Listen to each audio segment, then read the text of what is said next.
Yeah, we're going live right now. No. Just give it a sec. Okay. We're probably live though. It's always hard to tell. It takes a couple seconds. It's just so funny because I'm like, that's my opening every time. Are we live? Are we We're live? live. Are we live? I don't even know if it's even an opening as much as a genuine question that becomes the opening. Exactly. Yeah. Yeah. Anyway, welcome to another episode of Dice Droppers, where a group of friends sit around and play Dungeons and Dragons while not allowing their dice to fall on the floor. I'm your Dungeon Master Lawson, and tonight is episode 9 of wonderful quests and adventures of this mighty group.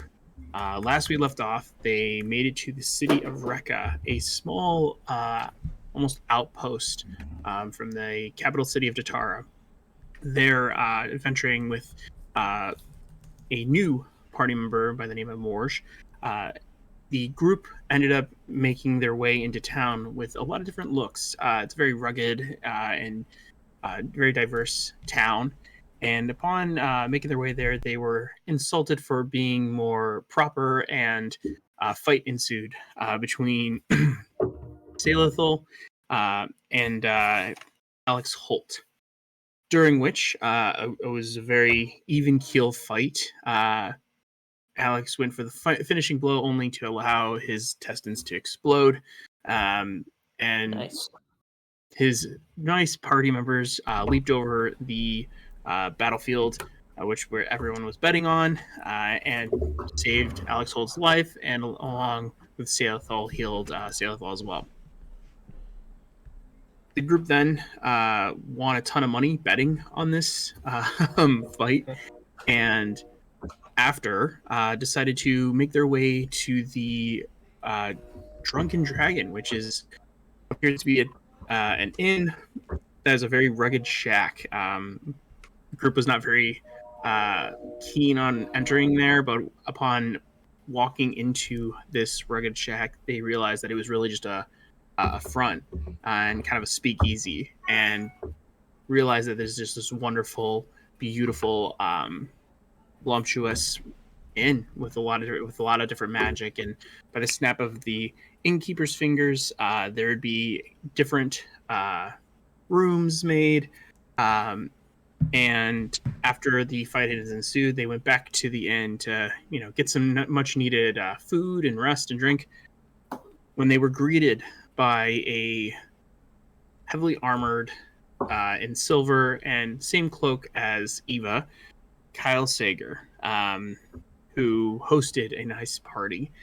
Very happy to see his comrade Eva that he had known, and welcoming others that were part of the Silver Falcons. And upon sitting down, he presented everyone with the news that he has just made his way back from a much war-torn city of Blackrock. So, leave off. All of you are sitting in this nice, beautiful banquet hall. There has been some food already consumed, and drinks that have been washed down.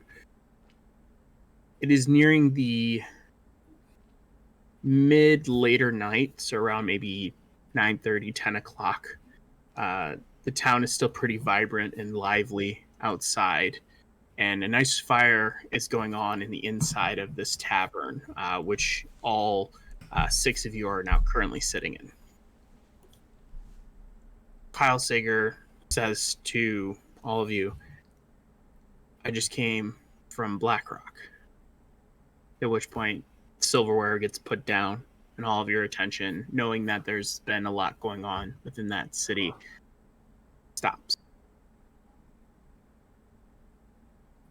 So I'll open it up. What do you guys do?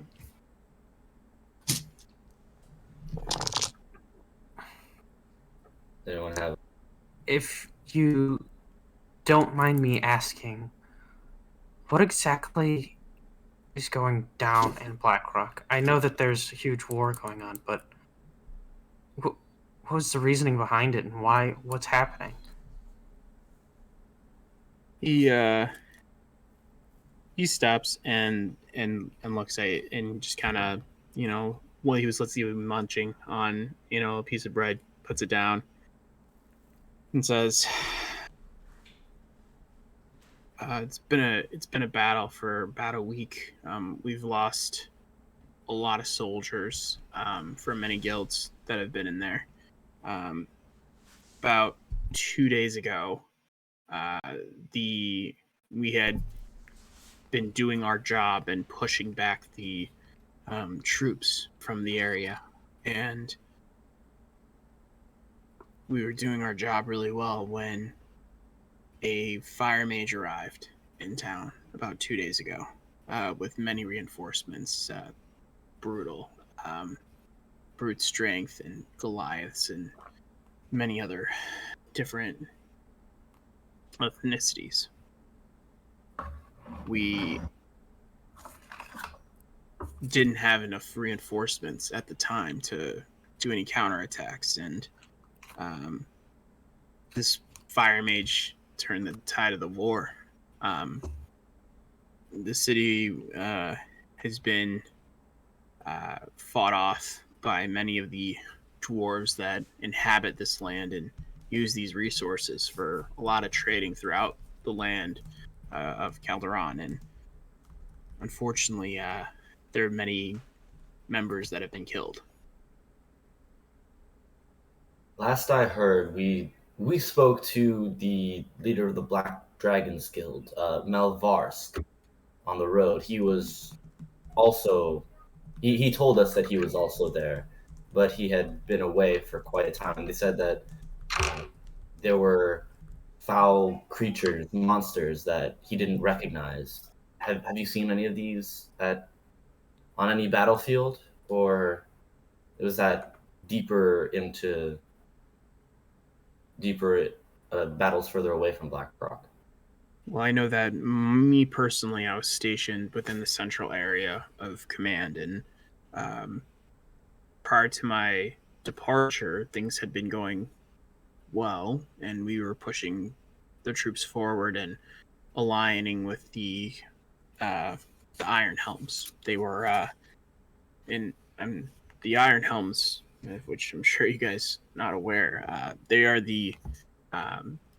that's who really inhabits the lands. The Iron Helms are a group of dwarves that are not only blacksmiths and fighters and miners, but that's really what they do at Blackrock. And the Iron Helms are the strongest of dwarves that really defend and protect the city. But they also do a lot of work as well, and they're very unified. The creatures that you speak of, we have been encountering a lot more kobolds than normal. I have seen some weirder beasts, shadow-like figures, more towards the wastelands, but nothing I had personally seen before. But I wouldn't, say that Mel Varst is wrong. Mal is definitely a truthful soldier and very honorable. So if he has seen these things, he'd probably encountered them more, since they were more stationed out to the northwest side of things near the wastelands. So I would imagine he probably did run into some things that we haven't seen before. So is Blackrock being sieged from outside or from below? That's hard to decipher. I mean, when we had arrived, and the many guilds, I personally led the charge with Mia Enobai from the Silver Falcons, which he kind of like drops his head down, and unfortunately she didn't make it. She was slaughtered pretty early on. They're coming from mainly the north, by the Tictherios Mountains, and even from, I would say, the wastelands too. It's just they're an army of soldiers, heavily armored and darker and almost gray platedness. The symbol of a black spider is on all their shields. And we're not sure where they came from or what's happening, but all I know is that I've been asked to come back and speak with King Julius and the rest of the guild leaders to ensure that there is that we can reclaim Blackrock and restore it to its rightful glory. Why are they choosing to fight, and why now? That's a great question. We're still trying to figure that out. The Iron Helms have been allies for us in Jutara for years, and would very surprised that that army would take on Blackrock, let alone the Iron Helms. Is this fight still going on in Blackrock, or did you retreat? Well, we had to retreat due to lack of resources, and we were getting flanked. The Leaf Cutters, which is an elf guild known for being extremely swift and agile, from the city of Datara. Their 4 guild leaders have been killed. Roland Azure and 17 of his members have perished to the fight. Kem Dayrage, leader of the Red Frogs, and someone who I really admire and respect. He perished along with 9 of his soldiers. And us small members of the Silver Falcons, Mia, Annalbai, and 3 others of our guild have perished, which I'm not sure if... I don't believe you know any of them, Eva. Well, I did know Mia. The Iron Helms refused to leave. And I can safely say that if they can defend for the next few days, which doesn't look good for them, but for those that can at least stay for the next few days alive, we can establish reinforcements and get to them as quickly as we can. But I did advise for them to retreat, and they decided not to. So I would say that their whole guild probably isn't going to make it. So, what's the plan now then? I mean, we're sitting here having dinner, and the Iron Helms are off in Blackrock getting slaughtered probably. Like, what's here in this city that's going to help those people? Well, he kind of looks at you guys and goes, there are other reasons why I'm here. Been working with a lot of mercenaries and a lot of the smaller guilds here, seeking their aid in this battle. So far we have I'd say about a good 50 to 60 men, which is not bad for Rekka. However, I know that we are going to have to pay them, and I know the Crown is definitely hoping to utilize the resources there. But yeah, I'm really here to grab reinforcements and head over there, which brings me to my next point. Eva, I don't know much of your gang and friends of yours, but I do know this. Majority of the guild members in the city of Datara are going to head to Blackrock and reclaim it. It's going to be a very decisive battle. A lot of people are going to die, and so to ensure the safety and security of the land of Datara, I personally have been asked to get reinforcements for Datara itself, which is why I'm here. We are recruiting people to go to Blackrock. We are recruiting people to go to the city and aid us in that. And I could think of no better individuals after seeing your friends fight over there. And Eva, I know your potential. you might be able to help us in that regard and ensure the safety of the city, if you so choose.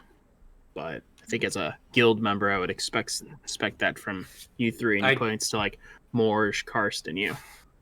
I like stand up out of my seat, and I like push back, and I have my like napkin in my hand, and I kind of slide my hands down on the table, and I would say, it would be my honor to defend the city of Dratara. Well, I know King Julius would be much appreciative of that.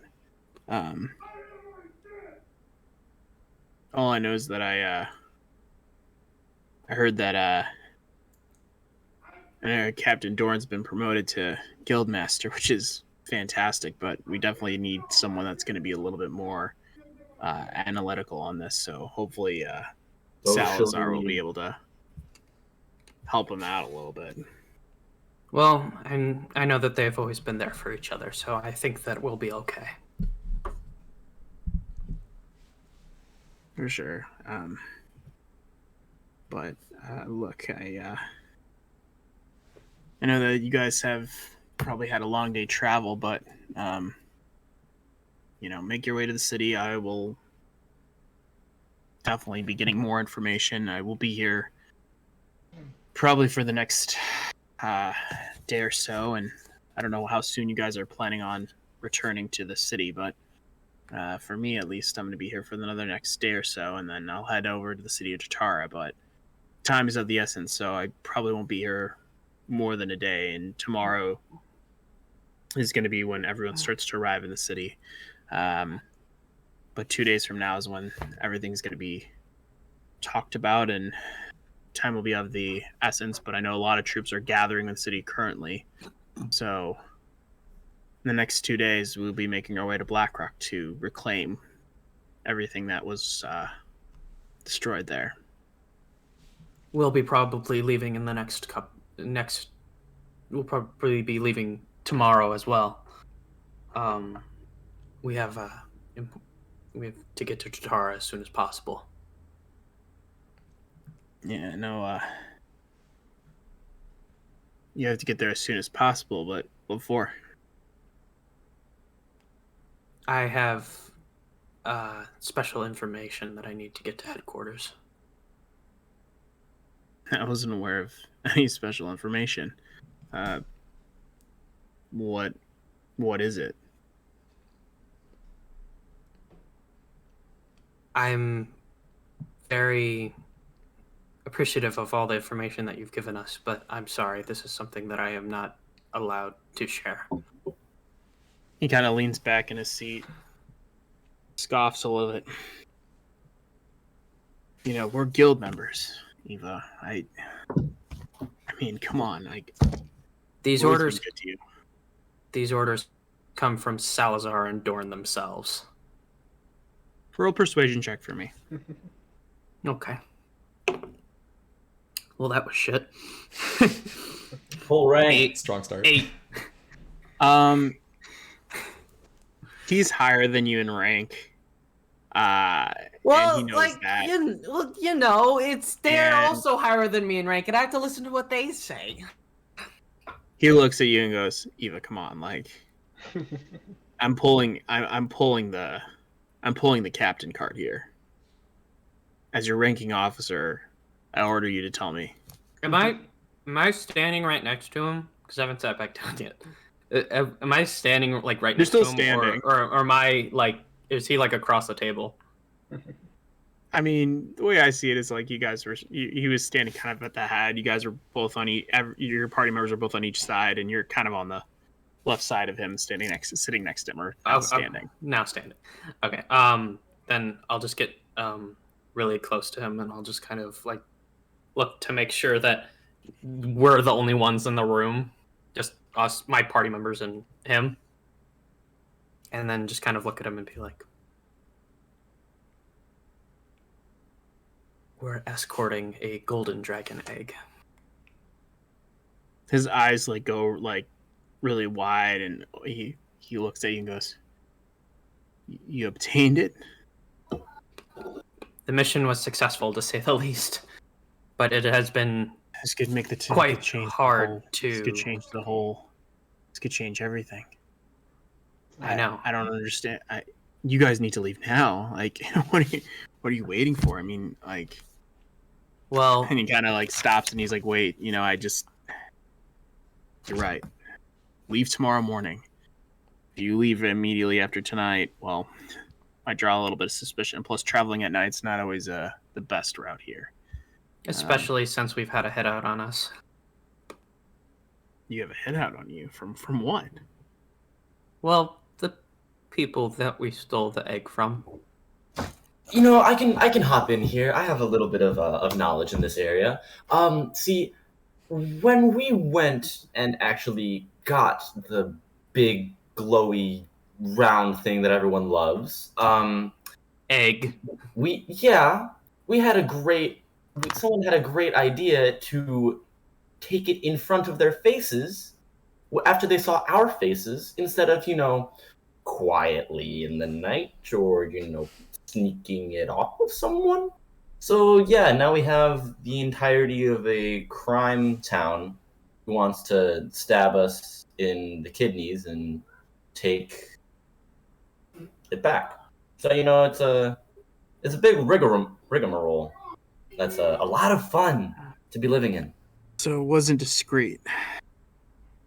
Not in the slightest. Could ruin our alliance with Twendo. And Morge kind of interjects like, "Oh, it'll be fine, darling. It'll be no big deal." He kind of looks at her. He's like, "All right, look, I Wish she was here so I could ask her questions on why, but I don't know. So I can't. Look, if I'm sure things will get worked out. King Julius has a lot of reach there. I know he's been trying to obtain that for a while. He's the person I'm meeting with. Well, I'm glad that that's happened. Did you you have introduction to King Julius, right? Like he's aware that you're on your way? Did Dorn talk to him? Did Dorn tell me that he talked to him, or did he just say that I have to go bring it to him? Because I don't remember exactly. Captain Louisa spoke. Captain Louisa. Okay. That was what it was. Sorry, I couldn't remember because I couldn't. There was the fake Dorn and then the real Dorn. I don't remember who said I didn't what. Take notes. I took notes. I just didn't write down that it was fake. I'm not a note That taker. it was. I'm not a note taker. I'm not a note I'm gonna taker. drive. I will drive down there tonight to personally punch you in your sleep. I'm not a note taker. I'm not a Shut note up! Shut. And this, ladies and gentlemen, is Now- why you don't play in the same campaign as your brother. Anyway, I do too take notes, Lawson. I'm not a note taker.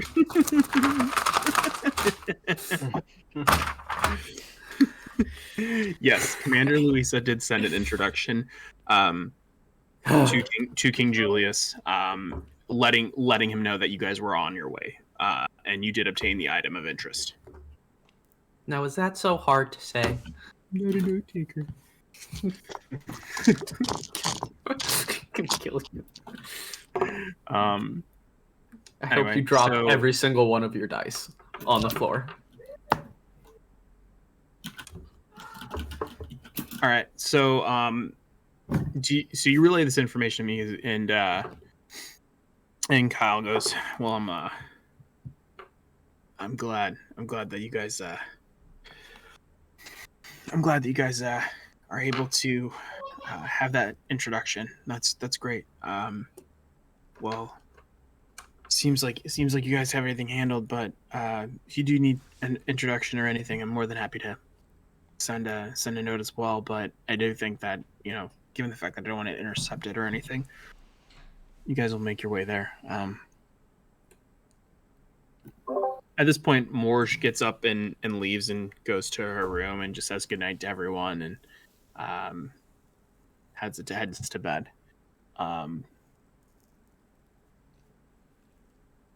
He asks you one last question and says, So, you guys have been traveling for a while now, right? I mean, it's been awesome to hear some of the things you've done, but what's what do you guys need from me? I mean, I'm here, I'm helpful, and I can aid in any way, but anything you guys need, happy to help. Thank you. I really appreciate that.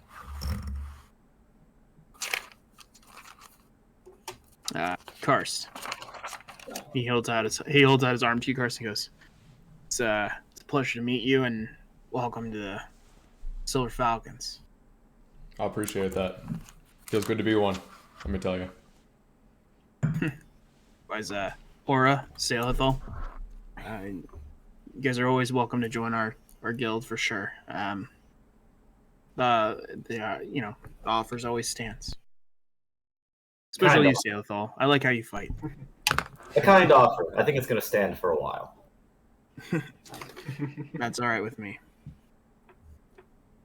No rush. And he says, "Well, it's been a long day, and I do have a early morning, so I'm going to retire. But if you need anything, I'm just down the hall."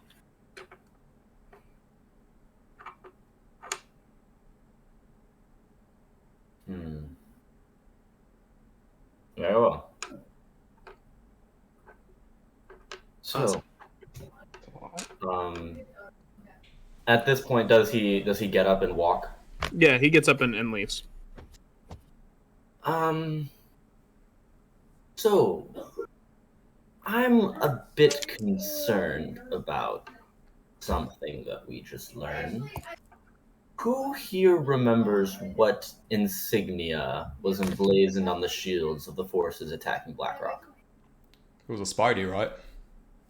Mm-hmm. The black spiders. Right. Yeah, you got it. It seems rather coincidental, and unfortunately so, that the insignia of them is the same as the gang that we stole the dragon egg from. It's not a coincidence. This is all on purpose. This is all part of their plan, I bet, just to steal the golden dragon egg and cause chaos in the realm so that way they can take over. Well, here's my question, though, is because they were willing to sell this to the highest bidder. Was this a fundraising technique? Because if they wanted to keep the dragon egg is clearly valuable. It's clearly worth more than the gold that people would pay for it. So why sell it all? Who are they going to give it to? I think it would have been harder to track at that point. I feel like after they sold it, there would have been no track of it. And as long as it gets far away from where it actually needs to be in Dratara, then they don't care where it goes, as long as it's not there when we need it. And I just want to take it across the continent entirely. My hometown is on the opposite side of Dratara. Certainly there are plenty of people with coin there. And look at me. Maybe they want to still stay close by and not have any way to have them be tracked back to them. This entire thing smells. There's too much missing information. Nobody knows anything. I mean, we don't know anything. We need to find something out about this. Something more about what this symbol means. Who is, like, what this organization in general is. Why is there an army in the north and a gang in the south? And if there's a gang in the south that is clearly operating with the same symbol, why is it being allowed to stand? There were business connections in Twendel, sure. But if we're fighting a war, or if Dratara is fighting a war, why do they allow it to stand? Is Twendel inside Durtara, or is it outside Durtara's influence? It's outside. Then what country does Twendel belong to? Is there even a country there, or is it Twendel is in between two major cities. Let's see. It's on that main trade route to Datara, and it's more of like a trade route. It's out of the jurisdiction of the kingdom, so it's its own independent trading grounds for everything. Is there not a secondary kingdom that claims Twendel as? Trolloc is the one that you know of, and that's like more east from where it is, but really the area that is incorporated where Twendel is would fall in the Datara kingdom if you were to if you really were to give it a area in which it would fall under. So it would fall probably in the Kingdom of Datara, but it's really its own independent city. It's not it's not inhabited by any particular kingdom. It's just part of the trade route, and as such, it allows for people to stay and trade and all that. So this may be something that we need to point out and emphasize heavily to King Julius when we meet.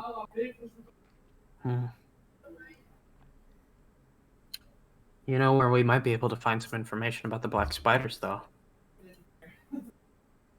Is it here? Probably. I mean, where else do you think that they get all their strong fighters? I feel like it would probably be here, don't you think? It might be ill-advised to show our face.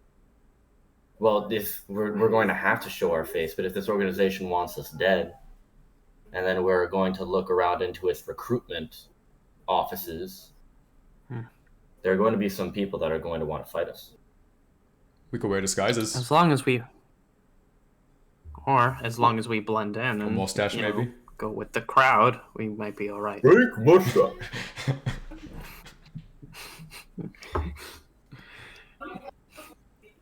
If we're gonna have disguises, it's gonna be a little bit better than that. But I honestly think we'll be okay. So.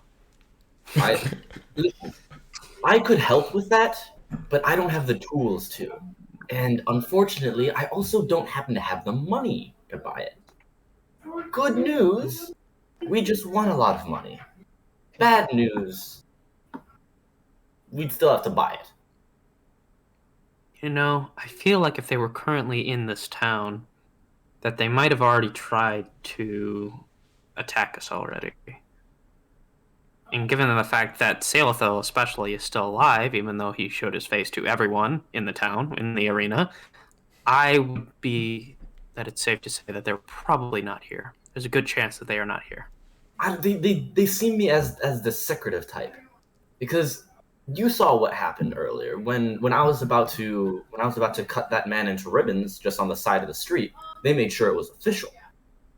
I think trying to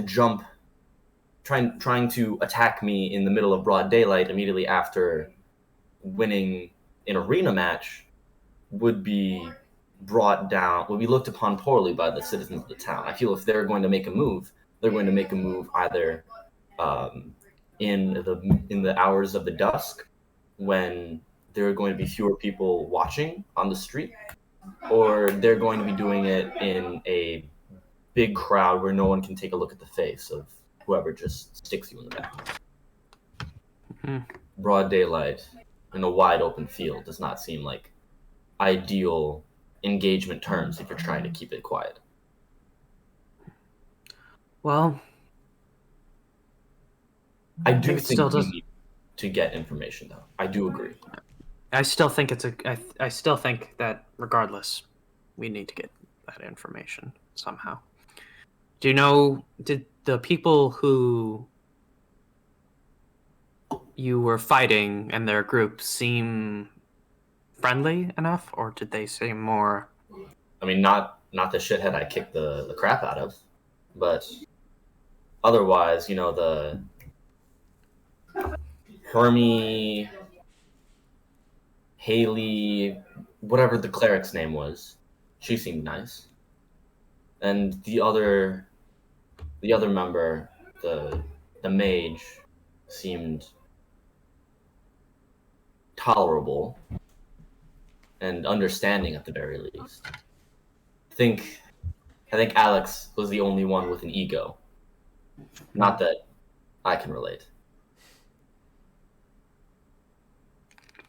Right. Well,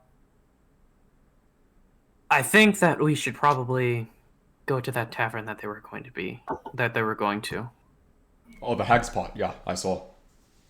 We could head over there. Alright. Is everyone all right with leaving? Everyone, ready to go? Everyone get your fill of the food, finish your drinks. Ready? I'm gonna down Let's go. Yeah. my drink. Yeah, so you down your drink, and of Oh, course, wait, Ruben Rutherford comes over and says,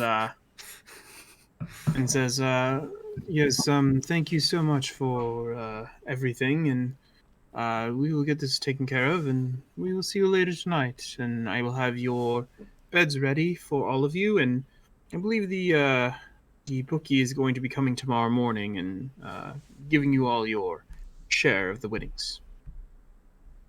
Will my jacket be ready in the morning as well? Yes, the jacket actually will be ready for you when you return. Thank you.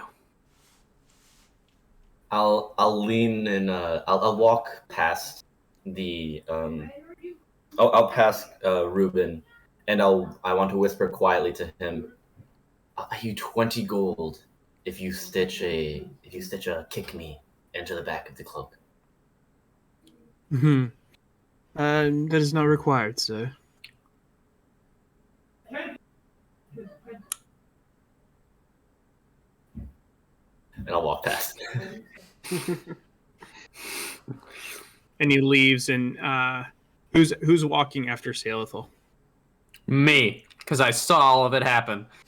Yeah, Ruben rolls his eyes like, come on, like, be proper, man. But he says it to entertain him, to get him to be quiet. I fully You guys are believe headed. it will happen. You are headed to the Hag's Pot, correct? Mm-hmm. All right. So, opening the doors and outside, immediately as you leave the Drunken Dragon, there's a fight ensuing out into the streets, and it's like drizzling at this point. It's a little light rain, and it's muddy and mucky all over the ground. The guys is just wailing on this other person that's in the mud, just covered. People are cheering and going nuts. There's probably a crowd of maybe like 5 or 6 people that are surrounding them. You completely ignore it if it's up to you, but you continue on, and you get this vibe that the town is just this rugged, gritty environment where people are fight, they bet, they gamble, but there is a sense of camaraderie and respect that if you have a quarrel with someone, that you will take it head on with them, and it's not going to be something that individuals will hold a grudge. It's more of like, okay, let's fight it out. All right, that's it. Making your way towards the Hag's Pot, I'll actually have Aura. Aura, roll a perception check for me. Oh, God. Roll a dexterity saving throw. I would die. Ooh, that's 10. Just looking around and seeing kind of the lay of the land. Nothing really piques your interest. You see a couple individuals that are just with their arms crossed and their feet back, sitting in a couple chairs on a front porch outside of like one of the smaller inns. They kind of acknowledge you, give you a little bit of a nod, but they're looking at you guys. You don't seem like it's too eerie or whatever. They're wearing common colos. They're not even they don't even have weapons on them, so you don't think anything of it. A few moments pass, you finally get to the Hag's Pot. It is it's a decent sized tavern, not the biggest one that you've seen, but standing in front of it, looking, there's windows that are shattered. You're looking through the window, you're seeing people just beat the living hell out of each other. There's people throwing glasses of beer at the wall. The tavern keeper is talking to an individual, and he just slowly dodges as a ale gets thrown at him and shatters behind him. And a couple other individuals are talking and gambling. One guy is doing, a dagger with his hands on top of a table and cuts one of his fingers off and is screaming in pure terror. You guys enter. Who's entering first? What is Me. everybody doing? Me. Okay. I'll be right. All right. I was gonna say I'll be right after him. Okay, so Salithil, you walk in, and immediately there's like 30 ales thrown at you. I need you to make a dexterity saving throw. I love this. I really hope he fails Yes, because I funny. don't. Damn it! All of I them know it's just gonna hit me. so all of them get thrown at you, and immediately you like open the door and then you shut the door. You hear all the clanking of it, and then you just open it back up and walk inside, and everyone's like, "Oh, oh!" I'm gonna say, just knowing you shut the door behind you. Yeah. Doom. So Eva, you're next. Can I like be cognizant enough to like try like look around and try to grab an ale that's just on it? Oh, sure. Like, Yeah. you walk in and it is filthy. There is food on the ground. There are bodies that are just laying asleep under tables. There are a couple of different bar staff, both male and female. A few of them that are walking around. Some of the staff are pretty revealing in what they are wearing, and certain individuals that are partaking in many drinks are, grabbing them and touching them, and the staff are just beating the living hell out of people in very, instant seconds. There is not a lot of respect that goes here. The tavern keeper of the Hag's Pot the bartender is a very large, fatter gentleman. Definitely older. He's got hair. He's wearing a white tank top that's smeared with like gross,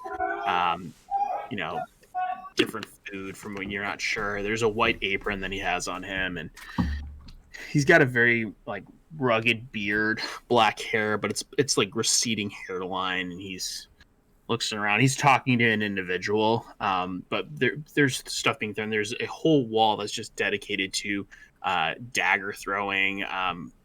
There's a card table that's played more towards the back that not a lot of chaos is ensuing in, and then the other side of the inn is just total mayhem, and people are just beating the crap out of each other. People are having conversations, and someone will slam down into the table, and one of the staff will come over and give them more ales.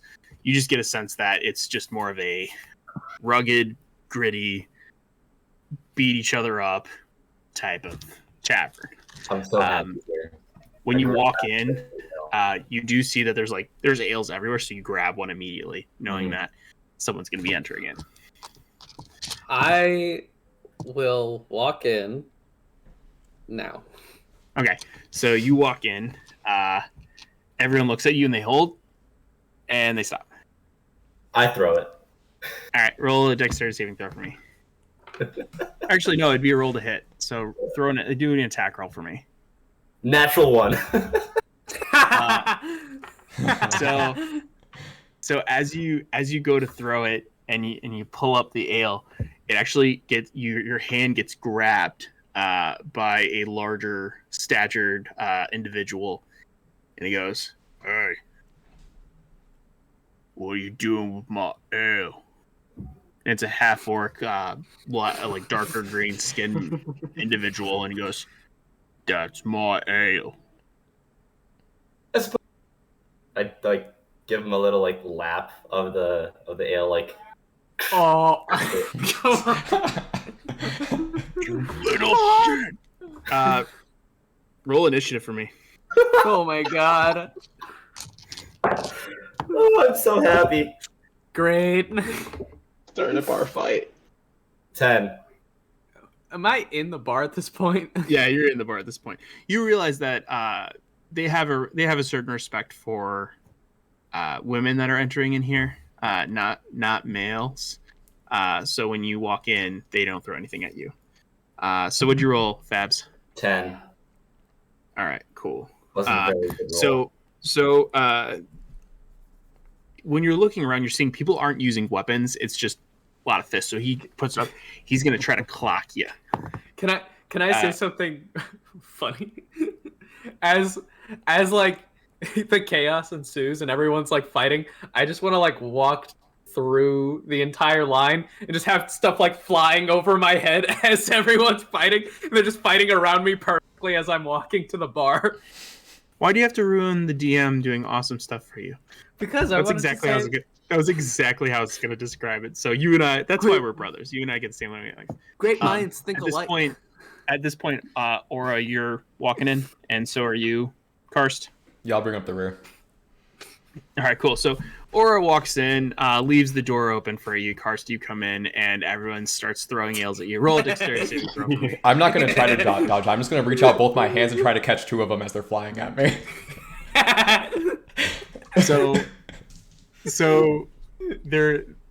Okay, so that still would be a dexterity check for me. Okay.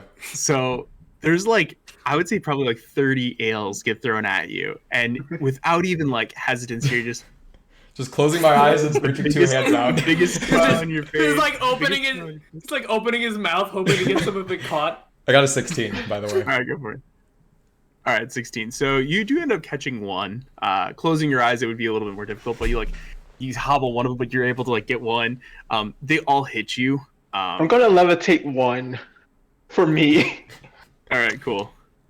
You do take 7 points of piercing damage as like the glass slams into you. It doesn't hurt that bad, but it hits you for sure. Right. Everyone acknowledges like, yeah. Real quick before we move on. Sorry, I'm gonna just down it really quick and walk over to one of the ones that threw it at me and say thanks and slam it on his head. Roll a perception check for me. Sure. Oh, that's great. Just perception. Thanks. That's 4. That's a 12. Okay, so you walk over and there's like a man that's just like laughing. He's like, and you walk over and you slam it on his head and he just like, and just falls forward. He's sitting down at the table and he just slams down, falls forward. The big fatter the tavern the tavern owner walks over to you, Carson. He's like, well, I'm sorry about that. Puts his hand on you, cast wounds, and you get all your hit points back. He walks over to the gentleman that's down at the table and goes, hey, Greg, you good? He's like, I will fight a dragon by myself, mommy. And he was like, all right, well, you're fucked up. Okay. And then he like picks him up in like a baby cradle and begins like walking him. He puts him in like a little booth that's like over a course on the side of the wall. As he does, you do actually see in one of the booths Harley, and you see Harley, Alex Holt, and the other individual that was accompanying them first. At this point, meanwhile, there's ales and being thrown all over the place. Eva's just walking straight ahead. You're going to the bar, correct? Yeah, I was gonna go to the bar. Yeah, you're going to the bar. You head over there, and the larger individual begins to walk around. As this is going on, the half-orc that Sailville took the ale from, they are now fighting. So the half-orc is going to try to punch you. Does a 17 hit? 17 does hit. All right, so I unarmed was waiting strike. for Lawson to be like, does a 37 hit? Just checking. All right, cool. He punches you as hard as he can, like square in the face. You take 3 points of bludgeoning damage. Jesus. Oh. Yeah. I'm going to not try to attack him, but I'm gonna like try to like break out of his grip, or maybe like use his grip to like pull myself up and like try to like like how you like lift a kid over like your head. I want to just, like try to like get up to like that position and just sort of like ride him. All right, so you're grappling. Just like getting up on the shoulder. So I'm not trying to restrict his movement. I'm just like kind of playing with the situation. Yeah. So like you roll a strength check for me to pull yourself up. What is that move called in 7. wrestling? Hold on. What? 7. Yeah. So you're Suplex. pulling yourself up, but as you do, he just lifts up his arm like this, Mm-hmm. and he's gonna try to punch you in the face again. What is that move in wrestling where like they jump over the person and then they grab their head and slam it down? RKO? The RKO. Oh yeah. RKO, yeah. So he goes to punch you in the face, and you like move your head quickly out of the way, still trying to pull your way up. And he's like lifted you up here, and he's like, God damn it! All right, your move. I am going to see if I can break his hold on my wrist, and then like use that momentum to like I don't know, like is he holding me just up by like just one arm? Yeah, he's holding you up like this, and he's like trying to like punch you. Are his feet dangling at this point? He's off the ground. I want to like I want to wrap my legs around like the back of his neck and like break off his grab on my wrist, and then try to use that momentum to like bring him to the floor or something. Okay. So that would be like a grappling move. Okay. I'm just for the sake of it. So I will have roll a strength check to contest it. Okay. I think you might do okay. No, I won't. What'd you roll? 3. Okay. So I have a you plus like, 0 to you strength. pull your legs up over him. You're like pulling with all your might, and he's just like he's just gonna slam you down to the table, just like he's gonna like just throw you. So he's gonna break the grapple, so he's no longer holding you. He's just gonna throw you into the table. Okay. That was a really heavy roll. So I rolled a 21. Jesus. Being thrown in the table, I definitely would say that it's 6 points of bludgeoning damage as you get slammed to the table. The table snaps in half, and you're now on the floor. I'm watching probably maybe, this like, happen. 5 or 10 feet away from him. Eva is watching this happen, and she's laughing at this point. All right. I'm going to wait until he comes at me, and then I'm going to like try to like throw some of the debris under his like foot so he slips on it and like at least off balance. Okay. So you take you see some of the debris that's on the ground, and you take it, you like throw it towards his feet. Roll an attack roll for me. An attack roll. Yeah, because it's gonna hit him. What do I add anything to it? You think you add dexterity, but It's you don't add dexterity for proficiency. sure. You Okay. add whatever you would use for normally You for wouldn't be attacking, add- whether it be yes. strength or dexterity, but you don't add proficiency because it's not a weapon you're proficient That's in. correct. Okay. 23. Yeah. So you rolled a 21. No, I rolled a 18, and my dex mod is +5. Jeez. Yeah. So you chuck it's like small. We'll say it's like a little piece of wood, probably maybe like Yeah, roll a it. foot long, and you chuck it, and as he like runs forward, he trips, like slams down into the ground. He's now prone. I'll say that you, with your movement, you get back up right away, and you begin to like you're gonna go after him. I'm just going to like stand on top, like pop up, hop onto his back, and like one foot in the palm of the back and 1 foot on his head, kind of like I'm riding a skateboard. I'm just like Okay. standing on top of him now.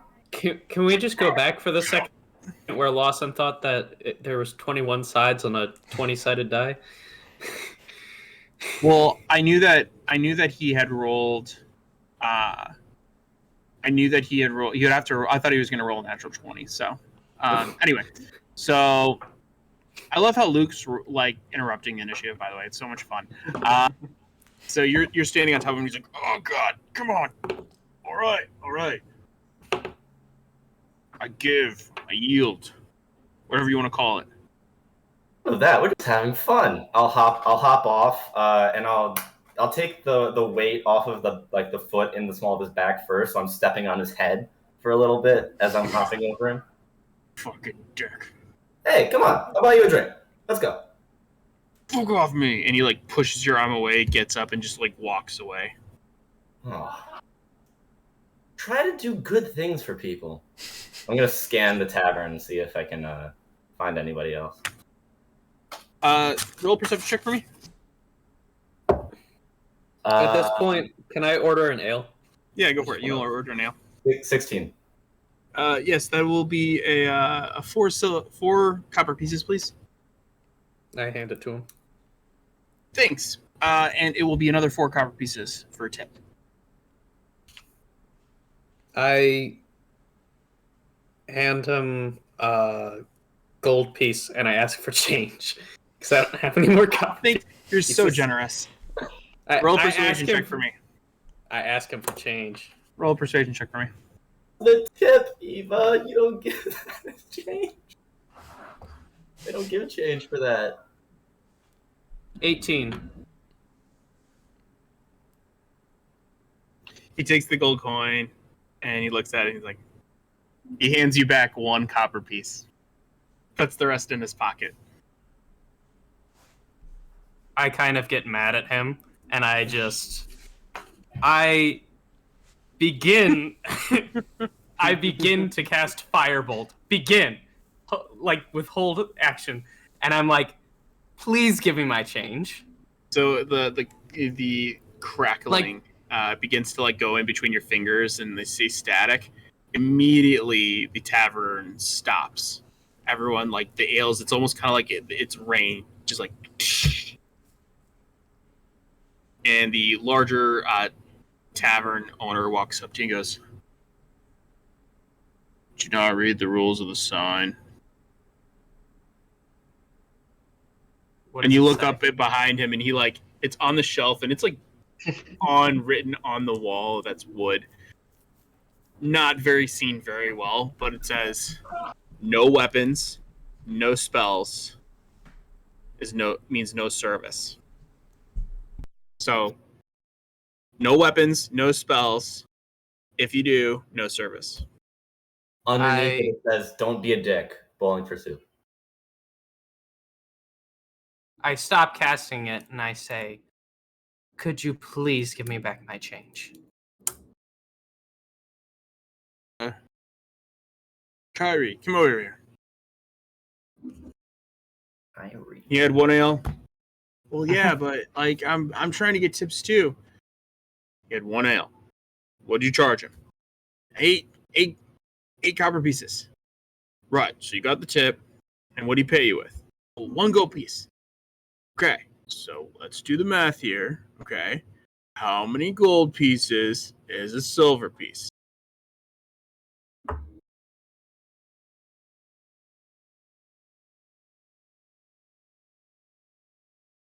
Four. Nope. Apologies. And he hands you back your gold piece. He just gives it back. She's like, just here. Thank you. I apologize for the disruption. I will say this. You cast a spell in here, I'll beat the living shit out of you. You understand? Don't think because of my stature here that I'm not able to do so. Right? Wait, is he not big? I thought that he was the like innkeeper. I'm not a note taker. I'm not a note taker. I'm not a note taker.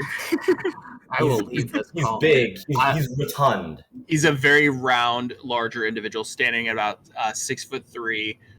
The tavern innkeeper, really rough beard, wearing only a tank top and then an apron over it. It's like really gross. It's got different food, ale spilled on it, and everything.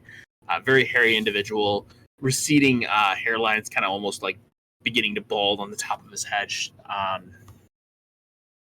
And he's definitely the innkeeper. No one's asked for his name, so I haven't disclosed his name yet. Okay. I'll just look at him and I'll laugh and I'll say, what's your name? Fuck off. Hey, does anyone else need a beer? And then like everyone else is like, it just chaos begins to ensue again. And he's Or throwing different. or will sneakily take back 4 steps and drop levitate so her ceiling beer comes down. No. They said no magic, so I was just letting it hang there. So I just gotta go get it. The same guy that had just like gotten his head slammed with a beer by car stands up and he's like, yeah. All right, and begins to walk. And as you step back, you let it drop and it hits his head too. And he's just like, okay, slams back down and then falls into the ground. Thanks for The tavern owner comes back over to you, Eva, and goes, name's Zalad. Zalad Kuna. Well, it's very nice to meet you, Zalad. How do you spell the last name? Khuna.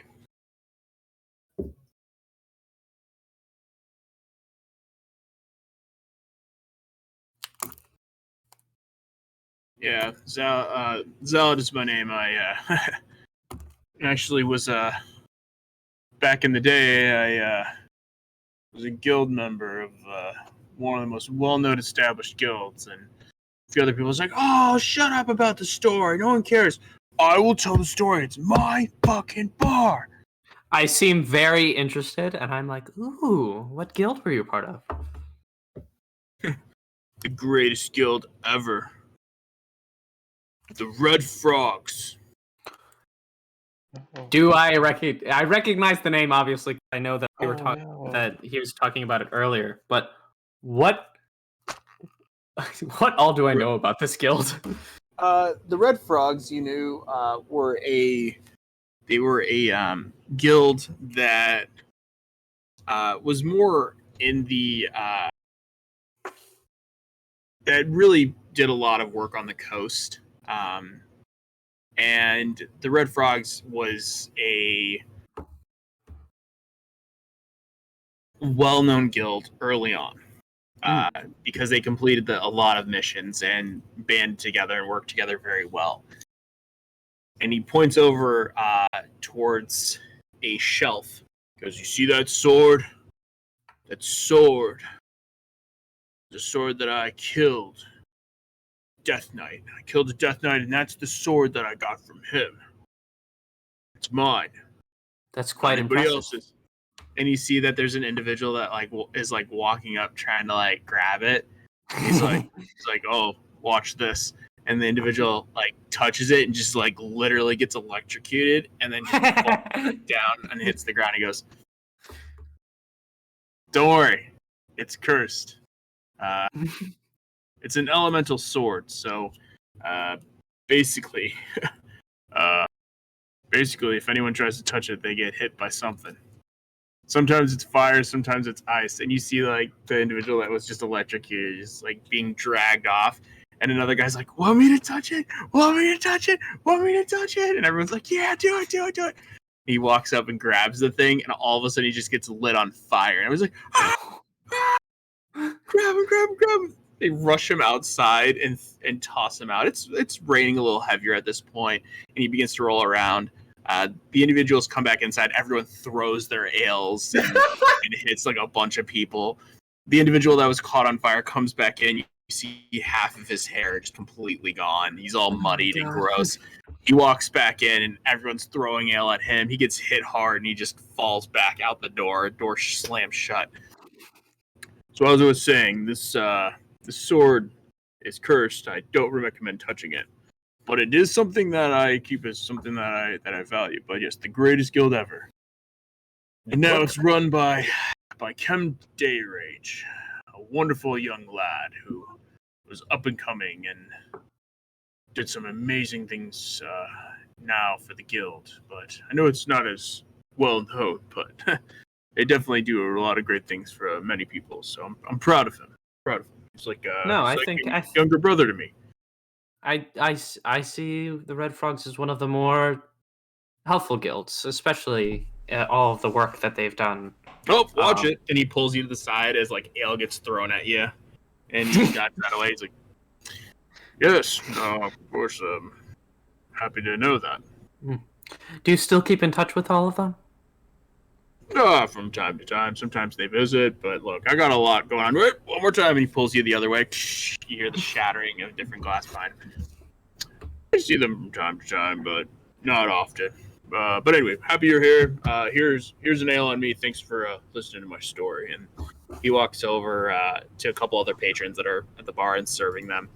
A older male, older man, like white beard, common clothes. You know, he's got maybe like a dagger on him, but it's sheathed.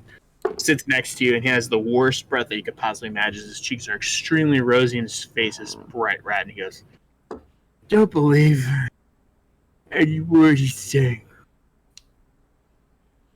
I was part of the Golden Dragons. There was no Death Knight. That sword is just a curse that he found from." He just slams his head down into the bar and falls asleep. Do I believe him at all? Roll an insight check. That wasn't the best. 9. You don't know what the hell's going on. I just sip on my ale. Karst, what are you doing? Yeah, I'm gonna. I finished up my drink and deal with that whole situation earlier, and then I'm gonna try and scan the room to see if I can find Harley again. I know I saw her at one of the booths, and I'm gonna walk over toward that table. Yeah, Harley is sitting at the booth with two other individuals. One which you recognize as Alex Holt, and another that is in various like it's like weird leather clothing. Some of it's almost like hand constructed with like different leaves and sticks and twigs, and sewn in different threads. He's got a hood on him, very like you can barely see his face, but you do see that he has a small mouse in his hand that he's talking to and slowly petting and murmuring. Harley immediately recognizes you. I was like, "Oh, you! I remember you. You were at the panel." And Alex turns and goes, "Huh? Oh, I remember you. There's what's his face here? The elf guy." Right. I came with Sale. My name's Cost, the big guy, as most people know me. It's wonderful to meet you. Wonderful to meet you, really. And I'm gonna sit right down and like scoot them over and squeeze in on the booth. Yeah, no problem. So Alex is sitting on the opposite end, and the across from him on the booth is the other individual, and then Harley is sitting on the end. So when you sit down, you're sitting next to Alex, but across from Harley. Yeah. The Harley's like, "Oh, it's a pleasure to meet you. Alex, yeah, your buddy's over there. He looks like he was just beating the crap out of the other orc, half orc over there." And he's like, "He's a good fighter. I respect that guy a lot." Yeah, he can handle himself, cool. as I'm sure you all saw yesterday. I'm gonna go throw some daggers with him, if you don't mind. And he No, of kind of course, like go. get out of the way, and he walks over, and he's going to go find Salethol. You sit down across from Harley, and Harley goes, "Yes, this is Keezothid. This is Keezothid. He's a little shy bunch." And he looks up and goes, "Hi." I like your mouse. "Yes." Yes, indeed. Harley, listen, I couldn't help but notice yesterday. Hey, I'm trying to have a... Harley. She's really, really, really nice. Oh, it's okay, Keezothid. Don't worry. Yes, sorry, Karst. Go ahead. Mouse is very nice. Harley, I don't know if you noticed yesterday. Apparently you saw me, but I don't think I had this out. And I'm gonna pull out my my pendant that I wear on my neck from underneath my my armor. Yours looks a lot like mine, and if you don't mind, I just want to ask you a couple questions. You see, you're a cleric, right? Like you believe in God and you talk to them and you do all the stuff that like obviously I'm one too. So I mean, you talk to gods Yeah. too, right? I do, yes. I do recognize the I do recognize the pendant. I didn't realize that you were worshiping the goddess of Twilight. Yeah, a worshiper, a huge one. But listen, I mean, you talk to the god, and they talk to you too, right? Yes, of course. I mean, I I had a small church, in a small town east of Ovex. That's where I'm from, and um, I traveled to Dastar to study more. And really, just I connected with, and I mean, have you met the goddess? I mean, we know her as the Night White Lady or the Moon Maiden. She's Our Lady of Silver, is what we call her, but her name is Selune. I mean, I've been wearing this pendant for years now, so we're really tight, me and the goddess. But if I have to make a confession, she's never actually spoken to me. Um, I feel her around a lot, but she kind of gives me the cold shoulder, She must be watching. you know. Well, it being as someone that it seems that it seems like the goddess has chosen you to be well is you follow her, you trust in her, and she's trusted some powers into you. Um, I've been studying her and praying for years, but I've studied the history of her and how she came into this world and uh, worshiping her for years. There is a temple in Datara. That's actually why I'm here. Is that I'm headed there in about 3 or 4 days, and if you want, I mean, I'd be happy to help you connect with her more over there. I mean, that would be wonderful. I I haven't spoken with her, like I said, but I have felt her before, and she's given me these visions. I haven't had one in a while, but it was like 5 ravens in the sky, all different colors. They were flying in the air, doing Hold what? hold that thought. And she kind of looks around and says, "Hey, keys with it. Yeah, can you mind making sure Alex doesn't get in any trouble? Oh, can I turn into a fox and do it? Yes, but just be really careful that you don't get hit by any of the flying ales all over the place." She's a furry. Okay. I will. All right, sounds good. Karst, why don't you follow me and we'll talk somewhere else. And she like kind of escorts you like out the building. And at this point, as you guys are walking, do you follow her out the tavern? Oh yeah. Yeah. As you follow her out the tavern, Alex sees Salathon. Is like, Salathon, hey! He begins rushing over there. Or you see them headed out of the bar. Do you follow them?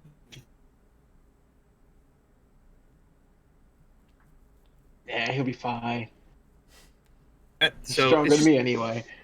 it's just you and Harley that walk outside. And while it was raining, it is subsided, and the sky is a full moon.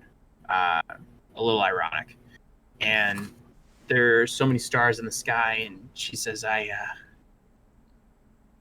felt her presence during the match yesterday, but I didn't know who or what else was there. But clearly,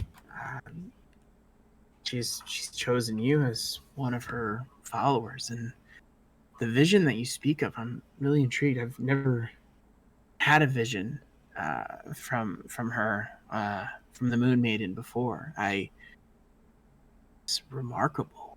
I want to hear more, but I didn't want to Right. listen to the story in terms of all the chaos. And so, she casts levitate, and a couple of larger pieces of wood, logs, get pushed along the side.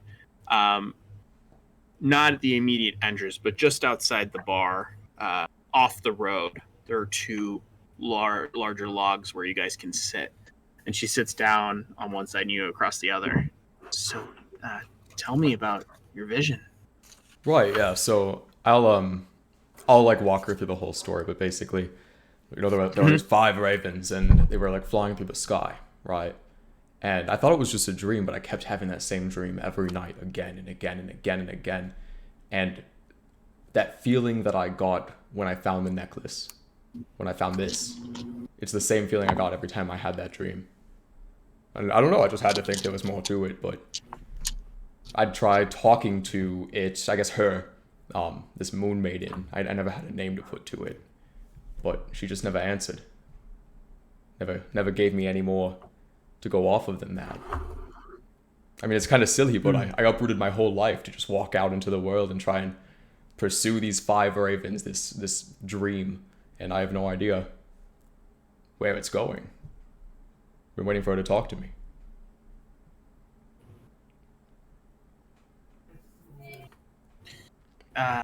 Yeah, so it's interesting. Were there anything peculiar about the ravens? They were big, like big ravens, but they were also different colors. 5 of them. I think there was like a red one, yellow, green. I don't know. There were 5 colors. There were 5 of them, and they were all different colors. That's all I remember. Interesting. Let's see if she can make an intelligence check or history check. Okay, that works. She thinks about it a little bit. She goes, "Well, I mean, 5 is an odd number. It is odd. It's 5 definitely can mean not a even. lot. 5 can mean 5 days, but I mean, if it was 4, maybe 4 seasons or 5 solstices. Different colors are peculiar too. It could mean a lot of things. It could symbolize a lot, but I think if we head to the temple in Datara, we'll definitely get better answers, and maybe I can help you connect with her on a more deeper level, and you might be able to get the answers you're looking for." I would love that, Harley. That'd be great. Sorry, this is weird for me. I'm gonna be there. I've never met another person who knows this like I do. It's different, you know. Yeah. She chooses those that are pure of heart. You think so? And she puts her hand on your hands and says, "Yeah, I know so." She doesn't just pick anybody.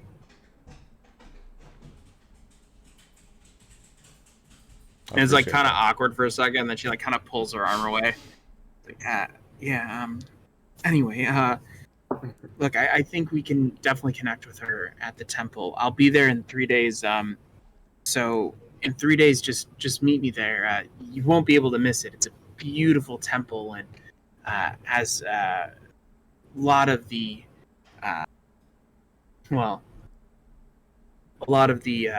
different worshipers that are there are usually in like a light purple gowns, and you can't miss it. Mainly just because there's the overlay on the outside in this beautiful stained glass of white and purple of this crescent moon and stars, and it's a beautiful temple that you'll be able to go to. It sounds beautiful, divine. I'll be looking forward to that, Harley. I really will. Yeah, no worries. By the way, my friends and I, we call ourselves the Fearless Foxes, mainly just because, Kesmith always turns into a fox, and he's pretty shy, and, the 3 of us go on a lot of fun adventures, and, it's nice that I get a different type of breath of fresh air, and someone actually knows kind of what I'm talking about and going through, so. That's a cool name, Fearless And Foxes. then as yeah, oh, before I forget, here, and then she like grabs a parchment out and kind of like lays out the map of the city and everything, just like the general area. You see that on the piece of parchment paper that you have obtained, it's a large city.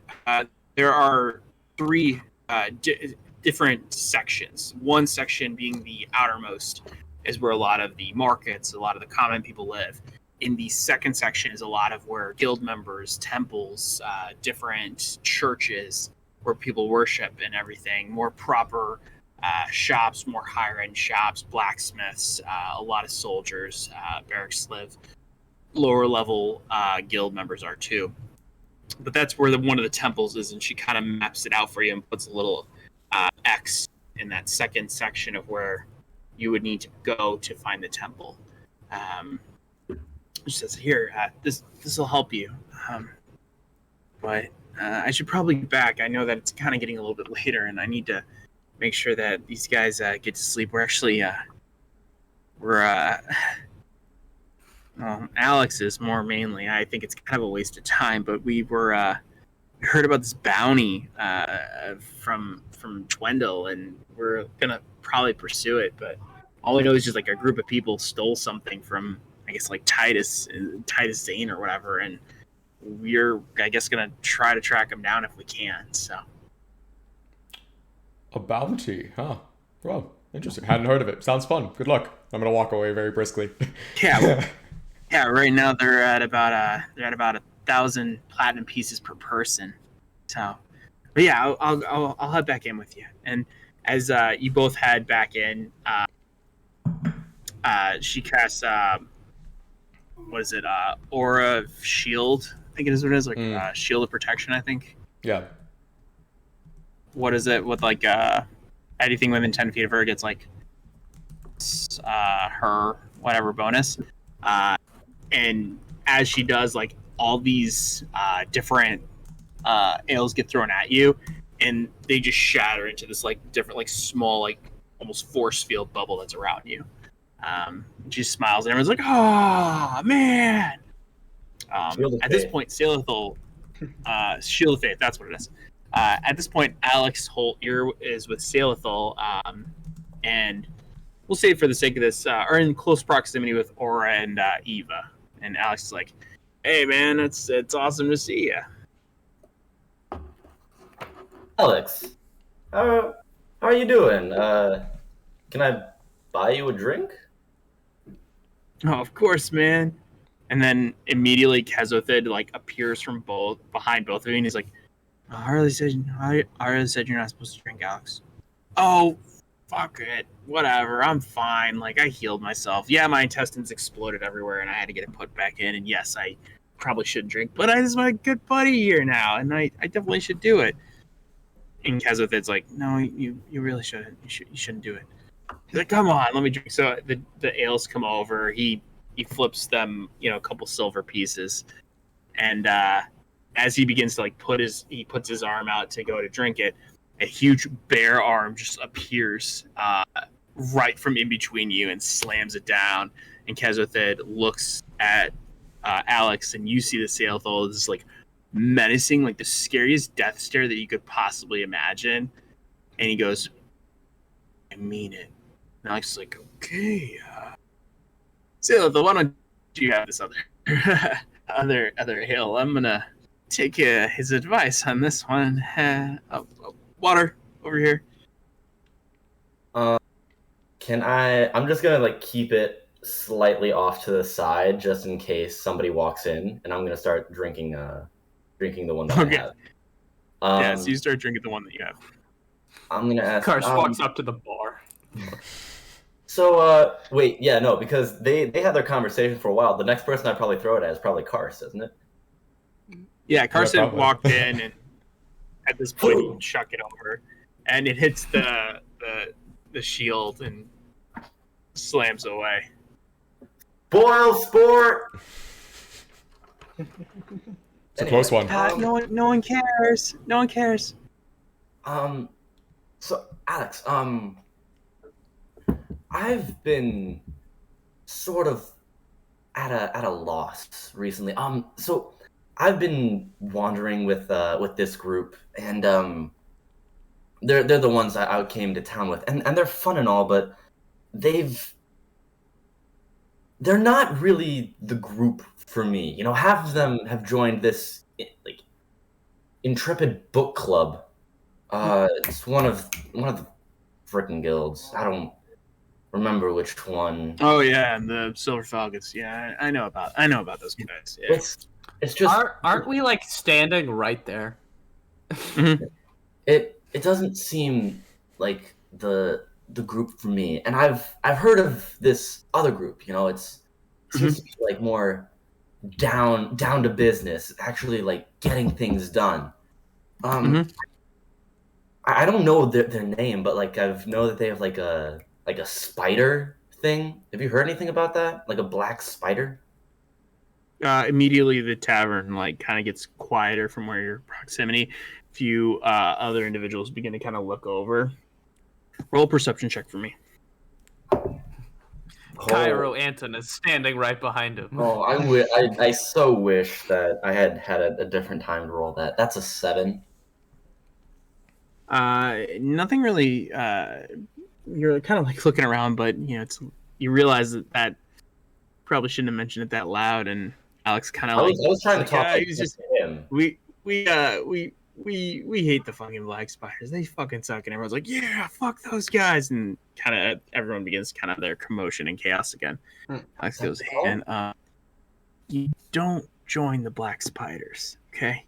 Like, look, I get it. They're rugged. They might be cool, but you don't join the black spiders, all right?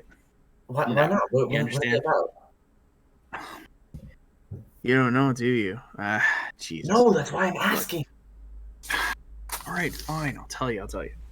Black spiders are a freaking underground society that have been running for generations and generations, for over a century. Their leader, Titus Zane, is currently one of the most corrupt individuals out of all of them, seeking to obtain a lot of different various items throughout the land. He just is looking just for fame and fortune. He's not really give a crap about the organization. But even though he's the leader of this underground society, the Black Spiders, well, they go down in a long history of the Drow, and can't even really get into it too much, but look, all I know is that Black Spider Guild is not a guild that you want to be joining. They worship one person, and one person alone, and that's Loth. Law. Yes. Would I know Loth, given that I'm an elf? Roll a history check for me. You should know at least basics. 14. Yeah, I would say you definitely know Loth, considering the fact that you are an elf. So you know that Loth is known as the Queen of the Spiders and Queen of the Demon Web Pits, and she's the goddess of the Drow. And Alex explains to you that, you know, the Black Spiders, they have an underground society that, you know, works with them, but the actual guild itself, they've been tormenting people for years. And, well, currently they are trying to overtake Blackrock for resources. And that's all I know. Yeah, I was kind of on board until you started mentioning like torture and Loth. Not very fun. Yeah, I can understand. Yeah, Loth is yeah, we don't really talk about it that much. So yeah, I would definitely recommend not mentioning the black spiders anywhere. But hey, let me tell you about something that's really cool. All right, I'm interested. And I'll lean in. So I found out from one of my buddies that lives in Chwendel that there's a bounty out, and it's 1,000 platinum pieces per person, and it's a group of 4 individuals that stole a golden dragon egg from Titus Sane. Can you believe that? That's, What idiots would freaking steal from him? yeah, that sounds You like. realize that, Sorry, that sounds like what? I was just saying that sounds like the most stupid thing I could possibly imagine. The Oh my person God, who I made know, that right? decision has to be an absolute idiot. Can you imagine stealing from a mob boss in front of their face? I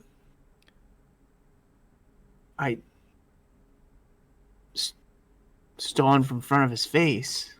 Yeah, no. I just know that it was stolen from him. No, we were passing through. We heard about it too. It made a Roll ruckus. roll a deception check for me. I'm really good. How else would they know it's 4 people? It's a good thing we're a group of 5, not 4. I hate. Yeah. Yeah, 19. that's what I would have said. That's what I would have said. I would have said, well, it's a good thing we're a group of 5. Yeah, I thought that. I'm not saying that out loud. Yeah, that's suspicious. What'd you roll? 19. It's less suspicious Yeah, than what you're doing right now. He's not. He kind of was like, okay, like I didn't know it was stolen from his face, and then you're like, oh, it's passing. He was like, oh yeah, okay.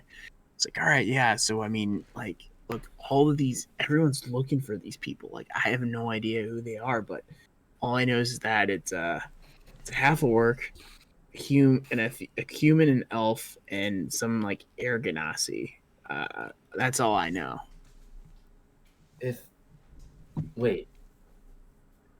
Wouldn't you be working for? Wouldn't you be working for Titus then? I thought we don't get Well, invented. no, it's an open contract bounty. He just wants to find out where the individuals are. If I help and aid with it, at least I get some of the bounty. If I kill these individuals, which I mean, if they were able to steal from Titus Sane, I'm not gonna say I'm gonna be able to beat them. But if I can provide any information, I'm sure it will be paid at least, and I can. He looks over and sees Harley and Kezethid over there on their booth and talking. Goes, I just really want to take care of my friends, and we've been traveling for a while, and we definitely need the score. So, Hey man, you're a good guy. You know, I kind of didn't like you at the beginning of the day, but you know, I'll punch your shoulder lightly. You know, Zalad, 4 shots, and Zalad was like, okay. He puts out four shots out for him, and Kezethid looks over, and you just see the face, and he's like, and Alex is just like, takes all 4 of them. And he's like, I thought he ordered it for like all thanks. 4 of us. And he's like, thanks, man. And as he does it, he's just like, oh, and he just slams over and hits the ground. He's like, my stomach. Harley rushes over. So does Kezethid. Kezethid's like, you're a stupid idiot. Harley's like, Buck. Alex, I told you you're not supposed to drink. I know, it was worth it. It was worth it. And she starts healing him, and she's like, I think it's time for us to go. To which point, they leave. Goodbye. So Please. well, they say their farewells, and you know, hope that they meet up with you guys soon. And I was so leave the tavern. stressed. I was so stressed. At this point, it is a little bit later in the tavern. While they are sitting there, you guys are still there. There's a few other patrons left. What do you guys decide to do? well, How many we got what we needed. We learned what we set out for. Is there anyone close to us, like within whispering distance, or like if we talk quietly, can no one hear us really? Roll perception check. Sure. I'm at the point 10. right now where I'm deciding if I want Eva to be drunk as of right now or not.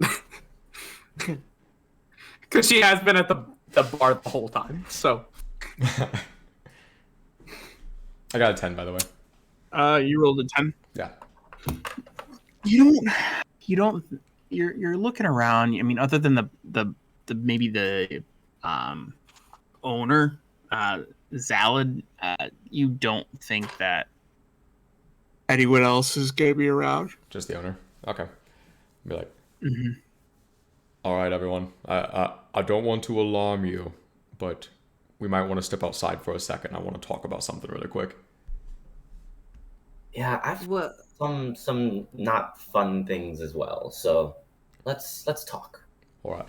And I'm gonna. Well, are we? If we step outside, are we gonna come back? Like inside? Probably. Eventually. We Can we let can. her drink? I've had as many as cars maybe. I don't. It's fine. It's I feel good. I'm sure you do. And I'm And I gonna. kind of say like, let's go outside. I heard the weather's nice, and I like kind of stumble out of the stool and like catch myself on Karst, and I'm like, can you help? All right. And I'm just gonna pick her up and like sort of like carry her over my shoulder outside. All right. Phil takes out his medieval iPhone and starts recording her. So that You put both of your hands and you're like, this is a moment I'm not gonna It's forget. a painting perfect moment. He takes out one of those really old cameras that has like the Polaroids were really old cameras, or not Polaroid, the wind-up disposable ones. Yeah, the Disposable. disposable ones where they're like. I thought I was setting up a tripod and having like a dark room over my head. Just, like, looking at- All right. That's more believable. So you guys head outside. The moon is still extremely bright. Everyone seems to be kind of like headed back, and Mhm. it's closer to 11:30, closer to midnight at this time, and people are headed back, and it's not as loud, and the commotion has definitely died down within this outpost of this area. All right. So No one's around you okay. at all. You guys all look around and trying to see. Everyone's not in the street. Everyone's to their own place, staying the night. So again, no alarm, nothing's wrong. There may be people looking out for us in particular. There's a bounty, apparently. A lot of money. I mean, we could probably stand to make a lot of money if we just turned ourselves in. I don't know how that would work, but... I tap Karst on the back and I'm like, put me down. Oh, right. But I'm just gonna drop her down. I imagine she loses her balance. I kind of She just gets stumble thrown and I to the ground. stand up. I stand up and I'm like, Well, there obviously are people after us. I mean, like you remember Cloak guy. He was trying to kill us. Right, And Cloak guy. We'll be fine. We're a day from Jatar, and I'm saying this relatively quietly. But I'm just gonna be like, we're really close to Jatara, and then we can return the No. No. the Stop your what was sentence it? there. what was Ego. the thing? What I just Stop your sentence. what was Stop the your- I forgot what the Let's just go with package. okay the package the package. There we go. Well, the difference between Cloak Guy, though, is these people are here, like, right now. And they're kind of nice. I don't want to have to kill them. I kind of like them. I'm of the same mind. I don't want to go. I don't want to continue on tired, but if need be, I can drive the cart while everyone else takes a nap. Because I need sleep less than the rest of you. I need my jacket though. Well, listen. And what about our money? Well, I don't think it's a rush. Like, they don't even know what we look like, as far as I know. They do. They know our race. They don't know what we look like. I think that if Alex had been a tiny bit smarter, he would have realized. But having Morge is a real boon, so I don't think that we should go out without her anymore. I think she needs to be a part of the group. Then we'll just leave in the early in the morning. Then. I like that plan a lot. And I feel if we are going to leave early in the morning, you need to go to bed now. I'm fine. And I like accidentally cast like a prestidigitation, like a spark in the air. It's I'm literally fine. just it's like a little spark, like a little firecracker, just kind of fizzes off. Okay, time to go to bed. Let's go. Come on. All right, bedtime. And I'm going to try to lift her up and like pick her up and move forward. Just like Yeah, you're helping her, and you guys definitely get back to the Drugged Dragon upon entering. Inside, Ruben is like, "Oh, it's so nice to see you. All have partaken in some wonderful festivities I've seen. Eva, your jacket is in your room. All of you, I will help escort you back to your rooms immediately." And he snaps his fingers, and immediately all of you are in your rooms. Oh, wait, do we all have separate rooms, or who's sharing? We have separate rooms. Separate rooms. Okay, good to know. I will just face plant onto my bed.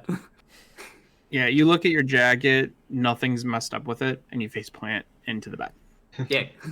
Splattering all the mud from her clothes when she fell earlier directly onto her cloak that was just clean. Hey, that was only on my butt. I fell forward. So, at this point, during the night, nothing happens. No commotions. No knocks at anyone's door. No one enters into anybody's rooms. Karst, in the night you do have a dream. I will let you know personally what that dream is. Secrets? And you wake up. Everyone is fully rested. So full rest, long rest for sure. And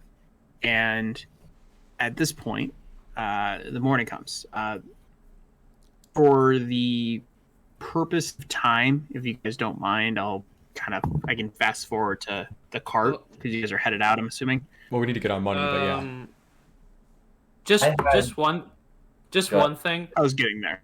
In the very beginning of the morning, I realized how dirty I just made everything, and I just cast prestidigitation to clean everything up. You clean off everything, even the bed, because you feel bad about it, and you look at your your cloak. It's fully stitched. It looks perfect. Nothing's messed up at all. I put it on. And I walk down to get to the cart. So you walk down. I would like a little moment, like in between, because I only sleep 4 hours. In between when I come out of my long rest and before everyone goes down, I'd like to take the golden dragon egg out of my bag and just set it at the foot of the bed while I sit at the head of the bed. And I'm just gonna look at it and start saying like, "Hey, bud. You're sorry. You got a lot of people that are kind of willing to die over you. Or kill, at the very least. I don't know if you're going to be out of there at any time soon. I'd like you to be. I think that having a dragon as your friend would be certainly an experience to behold. I don't know if you'll remember me. I hope you do, but if not, then guess I won't be seeing you anymore after tomorrow. And I'll just stare at it for the rest of the night before I have to. A few moments pass. You get your long meditation. A few moments pass, and you kind of are heads down. And for a brief moment, just a small moment, the egg just kind of glows, just for a second. Little flick. That's it? When my head's down? Or do I see Yeah, it? you see it, the light kind of from looking down kind of appear, and you look up and you see it flutter one more time. And then it doesn't after that.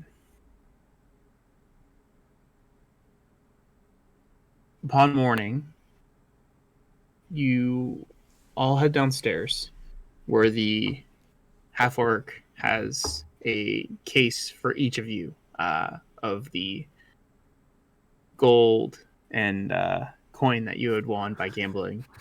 He hands it to Ruben. Ruben nods and walks out. Ruben hands it to each of you and goes, I hope that all of you enjoyed your stay at the Drunken Dragon. Name not chosen by me, by the way. Here is your winnings from yesterday, and please, more than willing to stay at any point whenever your adventures may travel back through this town. Splendid. Thank you for all of your service, and thank you for fixing my cloak. It was a pleasure. Anything else needed before you guys leave? What were the totals for? Do you guys remember the totals for the gold? I know, like, more. I was your wonderful. I was gonna ask that, and then I was afraid that he would make fun of me for note taking, and so I didn't say it. Totals for the gold, Yeah, I what would. you won, or totals for what you guys owe for staying here? We already paid up front though. Yeah, So we I paid. thought- The Morris pays for that. Right. That's it. Yeah, I don't remember. Because I Okay. didn't bet. I would have remembered my bet. I feel, but I don't know. Okay. So I I do will. not remember I will tell mine you. at all. Well, of Sorry. course you do. I'm gonna- Hey everyone, this will be our last session of Dice Droppers, as I will kill Lawson after the session is done. I know Eva. It was 3-1 odds when everyone bet, and so I think Eva gets like. I know I so- bet a lot less than everyone else. Yeah, I you know bet, that I you did have like that. 9 If or you would- 12 silver. Hello, everyone. This will be my last session of Dice Droppers. As Luke doesn't shut up, I can actually tell him what he won because I have it right here because I am a note taker.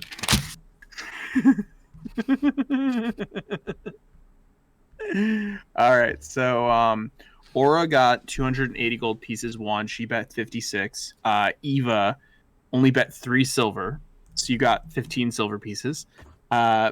Karst bet 82 gold, so The he has whole bag. 410 gold pieces. Yeah, he does. and then Morge bet 10 platinum pieces, ends up with 50 platinum pieces. And then Boris bet 300 gold pieces and came out with a whopping 1,500 gold pieces. And I don't get any of it because I didn't bet anything. Hold on. So you guys are outside and you got your coin and everything, and you hear a loud voice coming from behind the car. It's like, hey, what? Salatho, listen, I have something for you. And he pulls out almost like, you know, this like beautiful box, and he opens it up, and inside of it is 500 gold. And he goes, "That's for you, man." Oh, thank you. I feel really bad because I don't know if I put. Oh, thank you, Boris. Thank you, Boris. Of course. Listen out. You ever come back through town, let me know. I won't bet on you again. Well, I'll certainly be. I'll certainly try to give as good a showing as I could. Well, you won a fuck ton of money. It was great. So listen, you're one of my new favorites. And by the way, that sword, I hope it does wonders for you. Thank you, Boris. I appreciate it. I truly do. All right. Well, back to work. And he turns back around. You realize that he's wearing a blacksmith, attire. He's got, a bandana on. He's got some tools on him.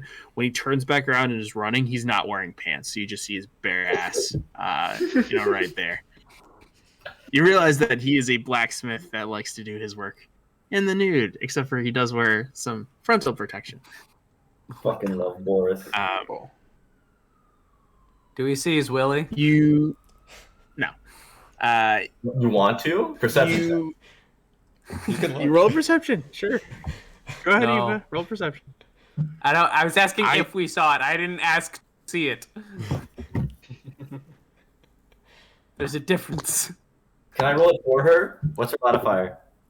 Oh, I rolled a natural 20. I rolled a natural 20 for Eva. Eva, yeah, you see everything. Yeah, I didn't. Daniel's right down. You asked. You asked.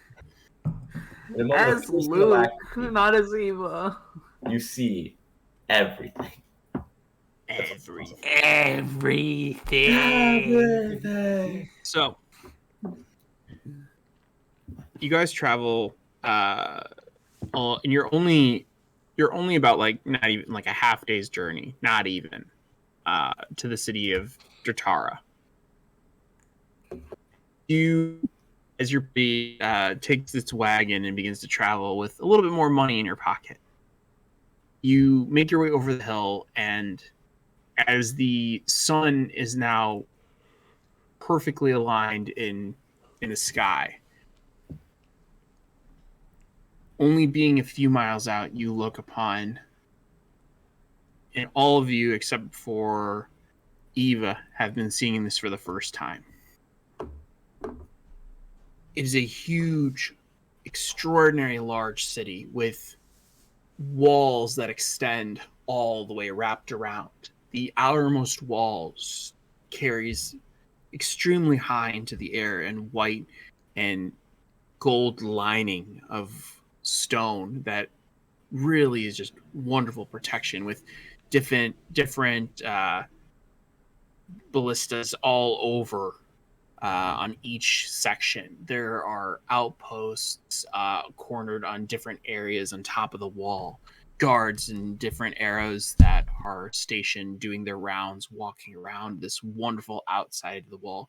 The second tier of this city, you can see that there is a large staircase that begins to walk up towards the second portion of it, and there's 4 different areas where you can walk to the second story, where a larger buildings and houses and other areas are. You do see that there are many different ravens and falcons above that are soaring in, coming out.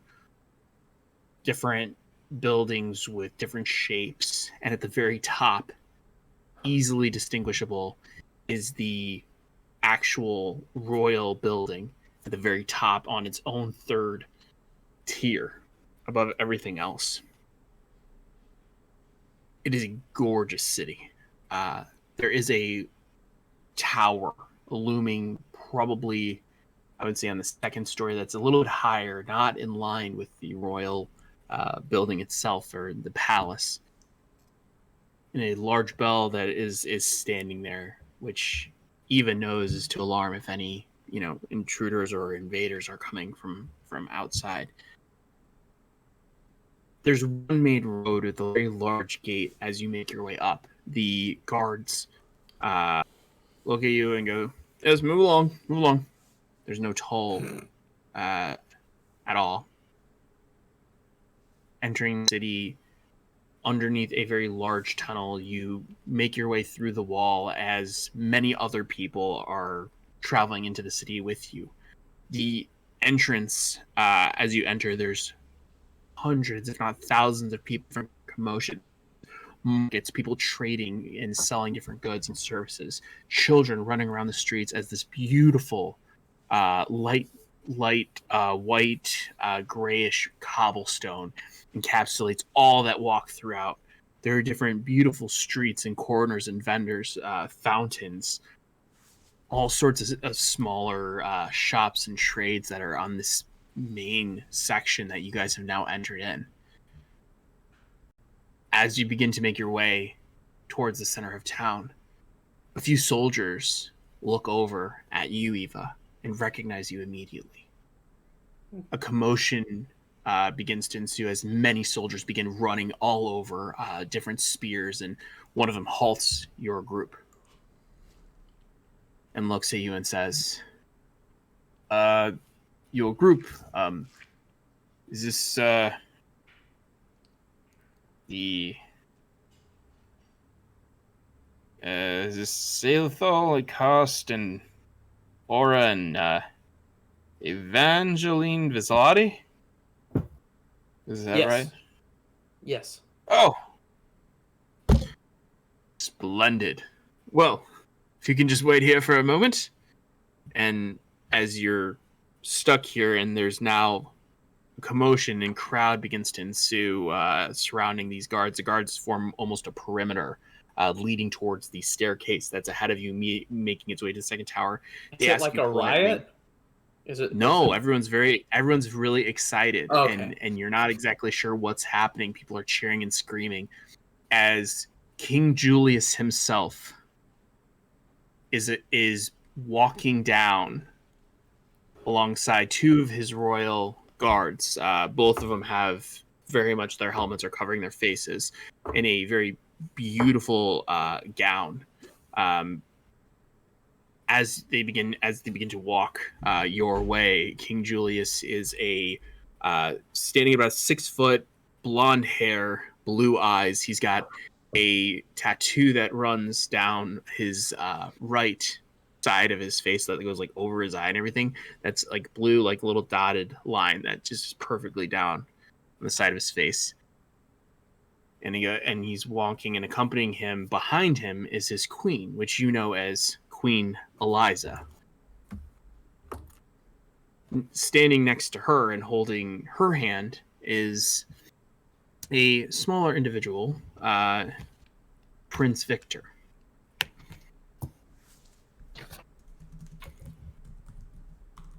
And as everyone the commotion begins to ensue as the king himself has acknowledged your presence in this kingdom of Datara, he looks at you 5 and goes, "Greetings, my friends of Datara. I welcome you with open arms and to this beloved kingdom and city. And here, everyone can just please bring welcome and cheer to this wonderful occasion as these 5 brave mercenaries and heroes of this land have completed their mission. We will escort you back to the royal palace, and all of you will be joining me for dinner tonight. I personally insist, and you'll be staying in the wonderful corridors of my palace. And we will be having a wonderful meal for all of you, as I know you travel from far away. Commander Louisa herself said that you guys obtained the item of interest," and he kind of whispers at you guys. "And I am happy to learn more about your amazing group and amazing adventures that you guys have had and how you've come to obtain this. But before I do," and he turns to everyone else, "can we please give a warm welcome to the heroes of Datara?" And everyone begins clapping and cheering. A couple kids are in awe looking at you. Queen Eliza, that's standing behind him, is she's a taller individual, probably sits about like 5'8", has long red hair that goes down her back, very properly groomed. She wears a purple gown, and Prince Victor also wears a purple attire, just more of like black pants. He has darker hair. It's brown and blue eyes. King Julius wears a royal gown that is like the white and black fur that goes around, and the cloak itself behind him is purple. But the shirt he's wearing is white and black, and black pants. He goes, "Now, I will have my royal guards grab your belongings, and we will make our way up the stairs to the royal palace, where you will be staying for the night. And as you get yourself more acquainted, and we will have dinner. Does that sound wonderful for you guys?" Yes, Your Majesty. Sure. Splendid. I look forward to it. And as he turns, the guards close almost kind of like a perimeter around him and begin walking, and you five have your own personal like few bodyguards that are forming around you. And as you begin to walk and make your way up the steps, a lot of people are shouting and screaming and clapping and happy and just so excited that you guys are here. Not as stealthy of a welcome as you would have expected, but there is a lot of excitement in this city that you guys are now in. Definitely not as stealthy as I would have hoped. And that is where we will end our tonight's session. So we will pick up next week. You have made it to the city of Dortara, the wonderful capital city where King Julius himself is known as the Gentle King and the Kind King. So thank you all for joining us. I don't know if we have any people that are still watching, but thank you. And We have we're excited 300 for people. next week. So is that our, are we signed off? Is that our sign off? Is that the sign off? That's the sign off. Is that the sign off?